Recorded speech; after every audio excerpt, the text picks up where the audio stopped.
Sobat Maestro, sesaat lagi kita akan mendengarkan program Blog Airtime Kerinduan Segala Zaman bersama Advent Vision Media Ministry. Selamat mendengarkan. Yesus mau datang segera. Shalom para pendengar yang dikasihi Tuhan dimanapun Anda berada. Saudara sedang bersama Advent Vision Media Ministry dalam program Kerinduan Segala Zaman bersama saya Dr. Grace. Program Kerinduan Segala Zaman adalah program yang membahas khusus tentang buku Kerinduan Segala Zaman, yaitu suatu buku yang diilhamkan Tuhan dan telah tercatat di Library of Congress sebagai buku biografi Yesus yang telah menjadi favorit.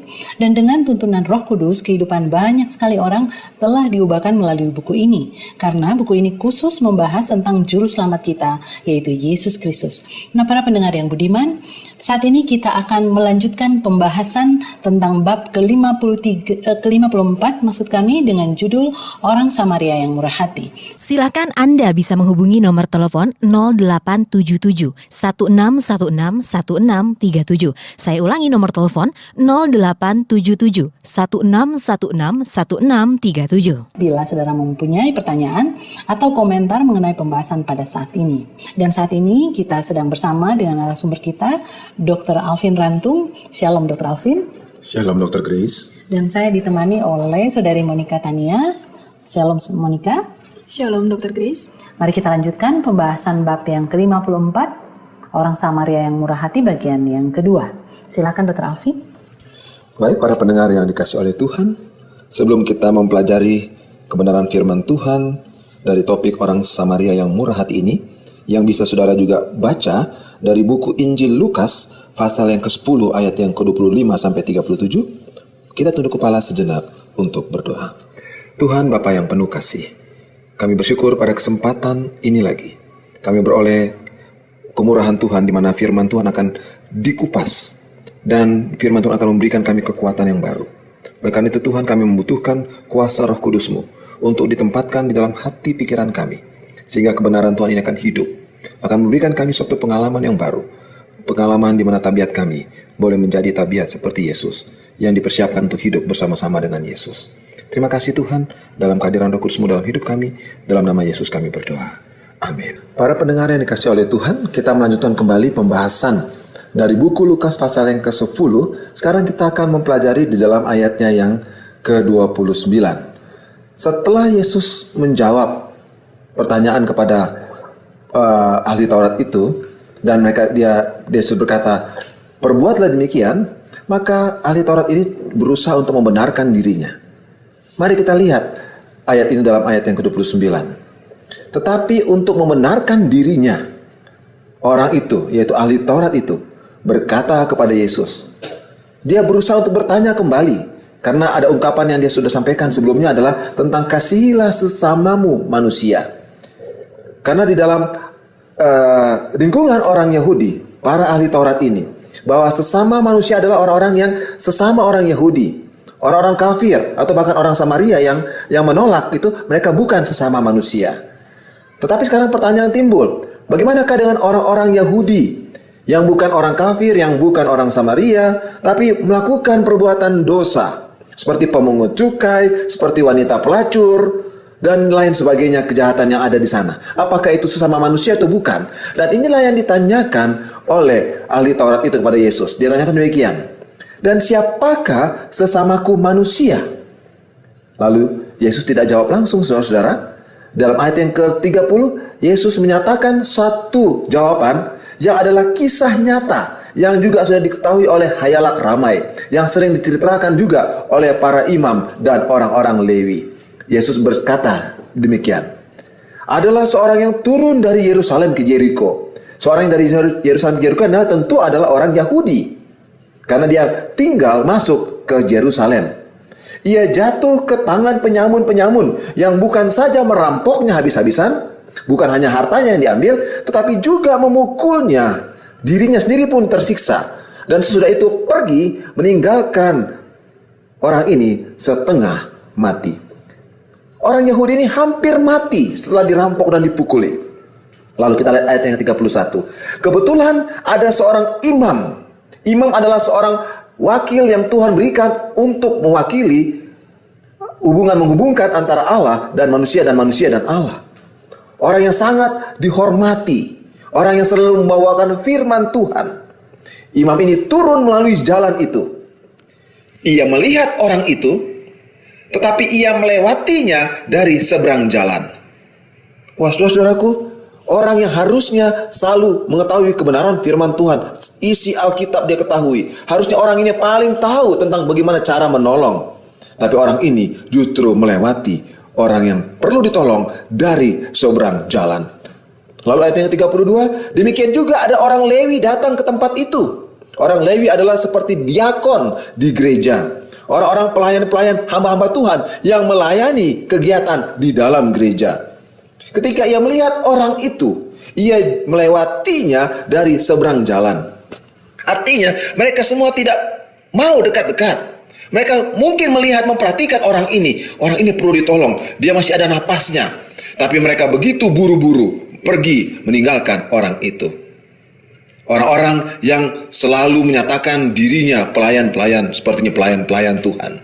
Tetapi justru merekalah yang meninggalkan orang yang sekarat ini. Orang ini sempat mungkin melihat orang-orang itu, bukan main. Orang-orang yang sangat diharapkan untuk menolong dirinya. Seorang imam, seorang Lewi, atau mau dibilang kalau zaman sekarang seorang pendeta atau seorang diakon. Tapi justru orang-orang yang selalu ada di mimbar ini, yang tadinya diharapkan untuk menolong dia, pergi lewat begitu saja. Saudara-saudaraku yang dikasihi Tuhan.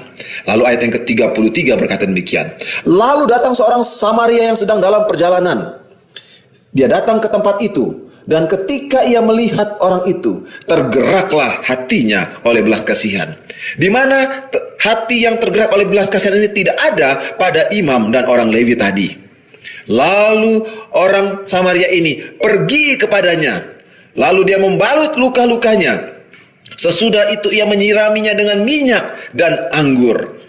Kemudian ia juga menaikkan orang itu ke atas keledai tunggangannya sendiri. Lalu membawanya ke tempat penginapan dan merawatnya. Bukan hanya itu, saudara-saudaraku, dalam ayat yang ke-35, keesokan harinya ia menyerahkan 2 dinar kepada pemilik penginapan itu, katanya, rawatlah orang ini.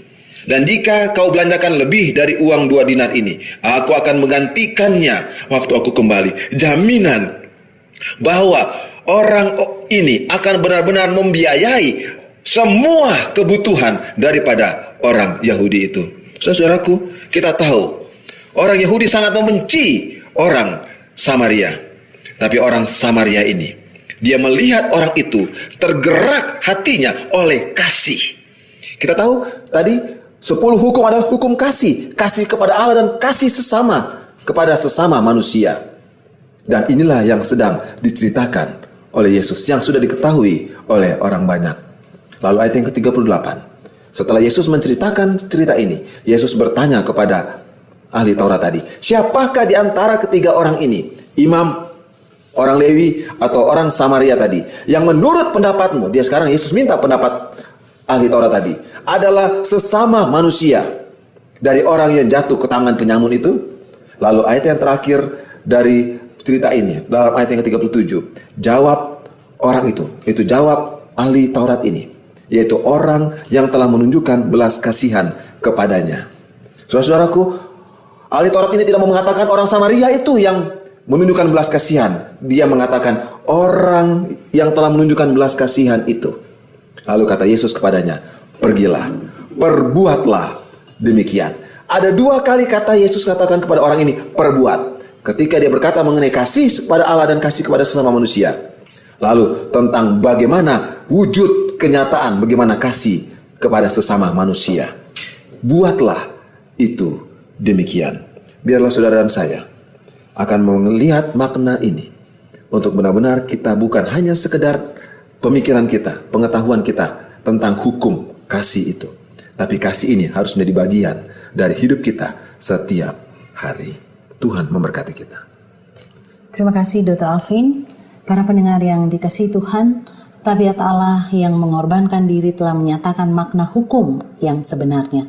Dan Tuhan sendiri menunjukkan melalui Yesus bagaimana hidup mengasihi sesamamu manusia seperti dirimu sendiri. 1 Yohanes 2:6, Barang siapa mengatakan bahwa ia ada di dalam Kristus, ia wajib hidup sama seperti Kristus telah hidup.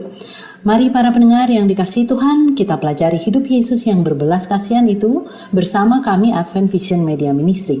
Kami berharap para pendengar masih terus bergabung dengan kami dalam pembahasan bab ke-54 buku Kerinduan Segala Zaman.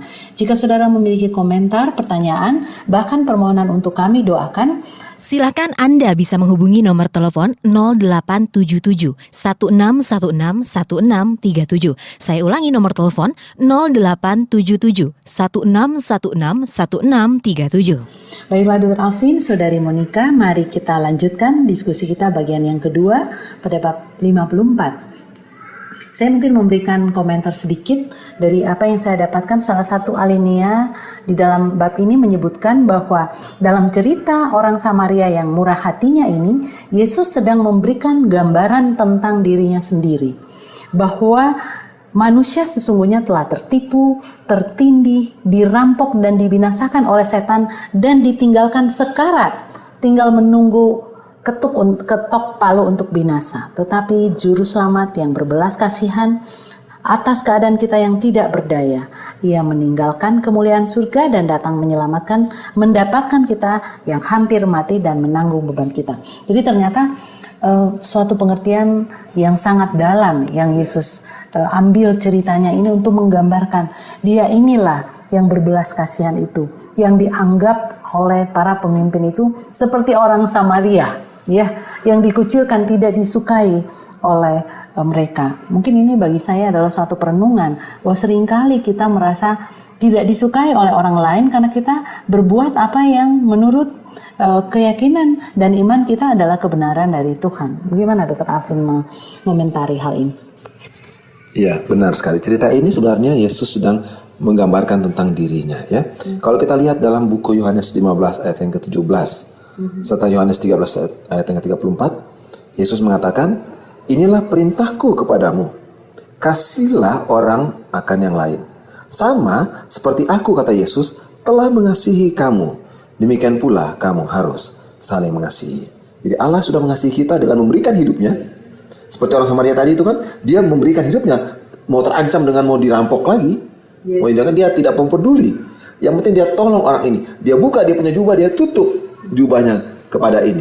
Minyaknya dia pakai untuk ini, anggurnya dia pakai untuk perjalanan, dia tuang gitu. Uangnya dia berikan lebih lagi. Bukan hanya sekedar sampai situ dia tinggalkan. Dia bilang aku akan balik lagi. Ini melambangkan ketika Yesus sudah membalut kita dengan dirinya. Dia pergi. Yesus bilang jangan lupa, aku akan datang lagi pada kedatangan yang kedua, supaya di tempat di mana aku berada, kamu pun berada. Yohanes 14 ayat 1 sampai 3. Inilah melambangkan tentang kedatangan Yesus yang kedua juga.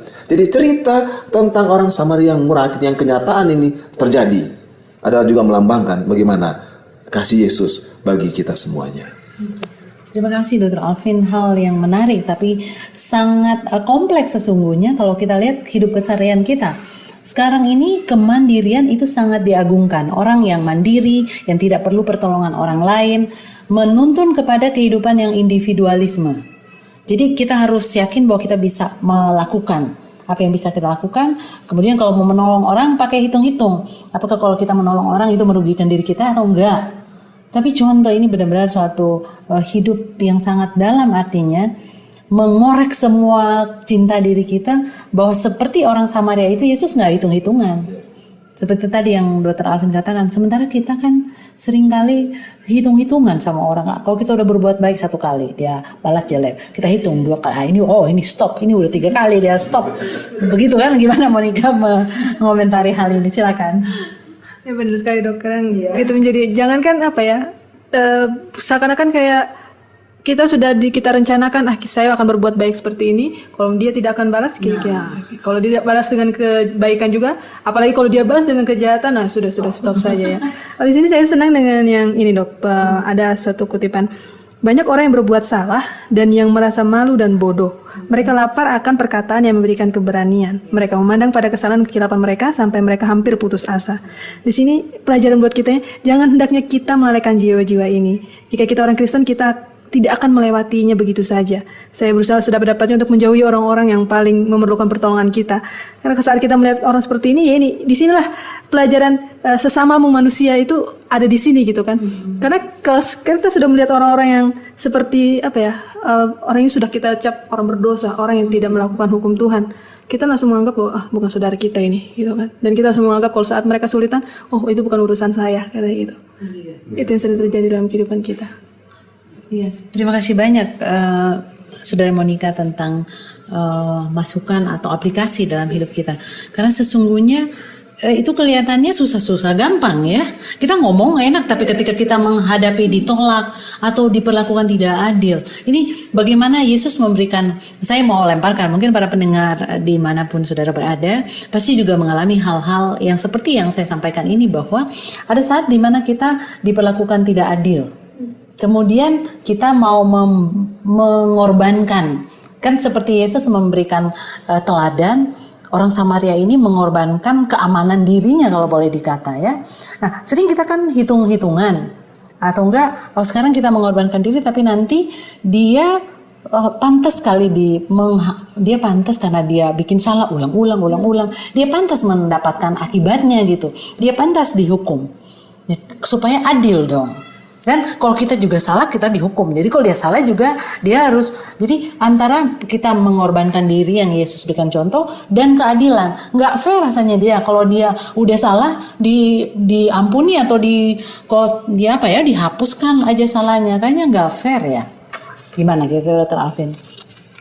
Ya, kalau kita lihat bagaimana untuk mau menjadi seperti murah hati ya, bagaimana kita mau tidak menghitung-hitung orang punya kesalahan, tapi kita terima dia, walaupun kita tegur dia.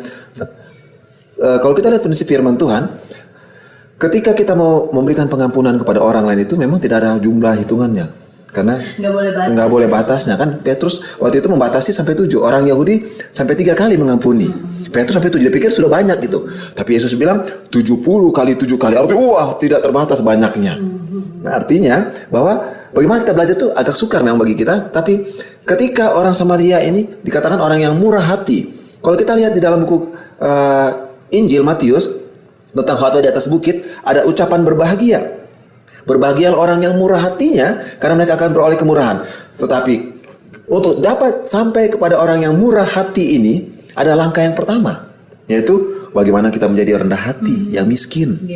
Lalu bagaimana kita berduka cita terhadap kita punya dosa yang kita. Lalu bagaimana kita belajar menjadi lemah lembut, ya kan? Terus bagaimana yang kita lapar dan haus akan kebenaran. Kalau kita sudah belajar untuk mencapai kebenaran ini, baru kita akan datang kepada murah hati. Orang Samaria yang menjadi murah hati itu tidak langsung menjadi murah hati. Dia harus belajar dulu menjadi rendah hati untuk terima segala macam teguran. Orang Samaria adalah orang yang dibenci. Dia bersiap, dia sudah menyatakan dirinya, dia sudah siap dibenci oleh siapa saja. Lalu dia melangkah kepada dosanya yang harus ditinggalkan. Bergumul lawan dosa. Jadi bukan seperti pertanyaan itu, kita untuk karena dapat kasih Allah kita berbuat dosa terus. Kita harus tinggalkan dosa itu. Lalu kita belajar dengan lemah lembut, dengan tidak membalas, untuk mengatasi kita punya masalah beban salib kita ini. Kebanyakan orang pada waktu ada beban, aduh jadi kesel, jadi apa. Tapi kita tetap lemah lembut. Lalu kita terus mencari kebenaran, yaitu haus dan lapar kebenaran. Maka kita akan dapat itu murah hati. Kemurahan yang paling tinggi itu memberikan pengampunan kepada mereka yang berbuat jahat kepada kita. Masalahnya kalau kita anggap kita benar, nggak melakukan kesalahan, ada satu hal tadi, para pendengar sekalian, saya ingin menggarisbawahi yang tadi disampaikan Dr. Alvin, yaitu tentang kerendahan hati.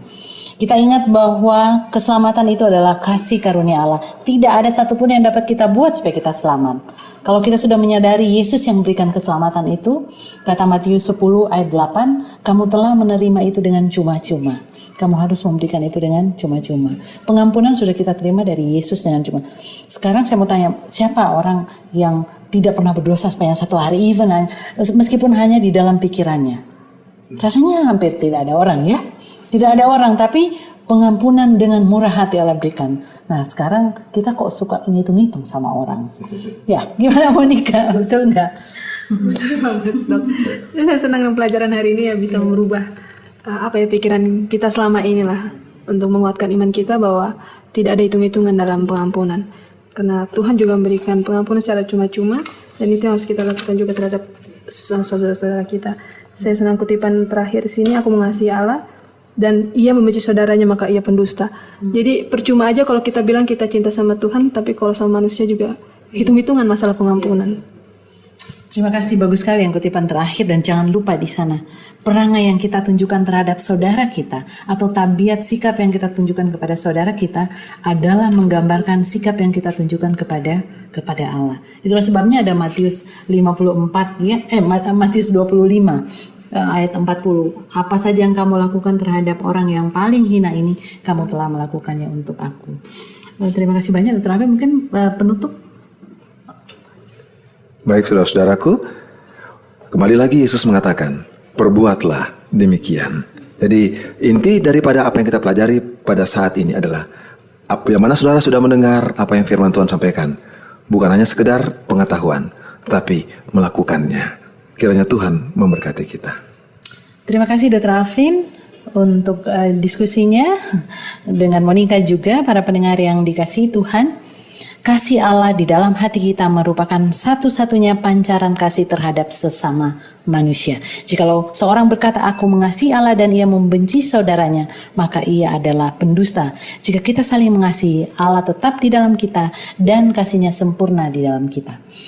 Miliki kuasa Yesus yang akan mengubah karakter kita untuk menjadi seperti Dia. Mari kita pelajari hidup Yesus bersama Advent Vision Media Ministry melalui buku Kerinduan Segala Zaman. Kami berharap pendengar sedang mendapatkan berkat melalui pembahasan Kerinduan Segala Zaman. Teruslah bergabung bersama kami. Jika saudara memiliki komentar, pertanyaan, bahkan permohonan untuk didoakan, Silakan Anda bisa menghubungi nomor telepon 0877 1616 1637. Saya ulangi nomor telepon 0877 1616 1637. para pendengar yang dikasihi Tuhan, mari kita dengarkan kesimpulan dari pembahasan bab ke-54. Saudara-saudaraku, kasih kepada Allah dengan segenap hatimu, dengan segenap jiwamu, dengan segenap kekuatanmu, dan segenap akal budimu, dan kasih kepada sesama manusia. Itulah hukum yang terutama di atas dunia ini. Itu yang melandasi seluruh kehidupan kita. Dan bila mana kita melakukannya, kita memperoleh hidup yang kekal itu. Mari kita tunduk kepala, kita berdoa. Bapa di surga, terima kasih. Betapa indah karunia-Mu pada kami melalui firman Tuhan ini. Biarlah kasih yang tak terbatas itu akan memberikan, menyelami hati dan pikiran kami, menyanggupkan kami dengan kuasa Roh Kudus-Mu untuk mau melakukannya, sehingga bila mana Yesus yang ditinggikan dari atas dunia ini, Yesus akan menarik semua orang datang kepadamu.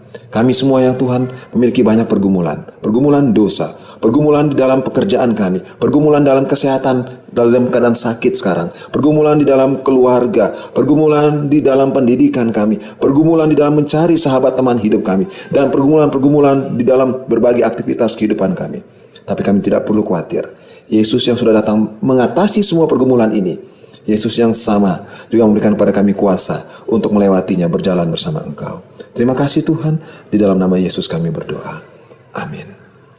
Para pendengar yang dikasihi Tuhan, kami berdoa semoga berkat limpah dari Yesus menjadi bagian para pendengar sekalian, dan kami berharap untuk bertemu kembali pada pembahasan selanjutnya, bab yang ke-55, bukannya yang tampak secara lahiriah. Biarlah Tuhan memberkati kita semua adalah doa dan harapan kami. Sampai jumpa. Sobat Maestro, Anda telah mendengarkan program Blog Airtime Kerinduan Segala Zaman dari Advent Vision Media Ministry. Terima kasih atas kebersamaan Anda. Tuhan memberkati. Yesus mau datang segera.